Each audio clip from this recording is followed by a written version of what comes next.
উফ বাবা, মা ঘরে নেই আর ভালো লাগে নে। প্রথম প্রথম তো একটু ভালো লাগছিল, তারপর এখন নেই, কি বিরক্ত যেন, সহ্য হচ্ছে না আর আমার এই ঘরে থাকতে। মা থাকলে তো তবুও কি সুন্দর মায়ের সাথে একটু গল্প করি, একটু ভাইটার সাথে খেলি। মা ভাই কেউ ঘরে নেই, বাবা কাজে চলে গেছে। বিকেল অবধি তো খুব ভালো করে কাটালাম, কিন্তু এবার ভয় লাগছে সন্ধ্যেবেলা আর রাত্রিবেলা কি করব। আমার আবার খুব খিদেও পেয়ে যায়, বারবার খিদে পেয়ে যাচ্ছে, কি করব কে জানে। থাকলে একটু প্যাম্পু করে ঠিকই, কিন্তু তবুও যেন সব ভালোই লাগে। এখন তো ভালো লাগছে না একা ঘরে থাকতে, কি করব কি যেন করি, কোনো কাজ নেই। আর যখন মা ঘরে থাকে মনে হয় যেন মা না থাকলেই ভালো লাগে, কিন্তু এখন নেই বলেও আবার কেমন লাগছে, কি করি ভাল লাগে নে।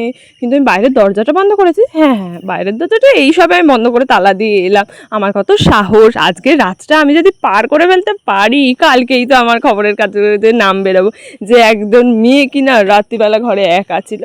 কি মজা হবে। কিন্তু খিদে পাচ্ছে, একটু যাই দেখি কি খাবার আছে। এই তো ফ্রিজেতে কি বাটিতে, ওমা বাটিতে এটা কি জানিনি বাবা, দেখি দেখি। মা তো পরশু দিনে গেছে, মানে পরশু দিনে কি রান্না করে চাপা দিয়ে চলে গেছে। দেখি দেখি, ওমা চাউমিন, ওয়াও চাউমিনটা খাই। বাবা কি ঠান্ডা, বাবা কি ঠান্ডা লাগছে বাবা। এই কাঁচা চাউমিনটা আমি এরকম ঠান্ডা ঠান্ডা খেয়ে নিয়েছি, গালের মাড়িগুলো যেন বসে গেল।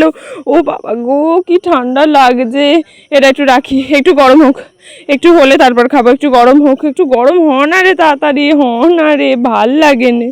দেখি দেখি আর কতক্ষণ লাগবে এটা ঠান্ডা হতে, এই সরি গরম হতে। ঠান্ডাই তো আছে, ঠান্ডা জিনিসটা আবার কি করে ঠান্ডা হবে।